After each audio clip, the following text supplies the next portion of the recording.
Berlandaskan dengan yang pertama itu adalah isu nasional. Isu nasional kami bergerak atas dasar demokrasi Indonesia yang sudah digagangi oleh rezim Jokowi.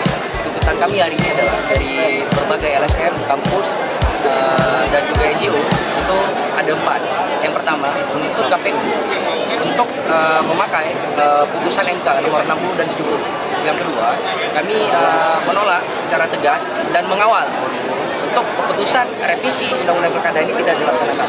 Yang ketiga, kami ingin Ketua DPR menyatakan sikap bahwasannya menolak tegas untuk revisi Undang-Undang Pilkada. Dan yang keempat, kami meminta kepada pemerintah pusat untuk menghargai kekhususan Pilkada di Aceh. Mungkin bisa sebagai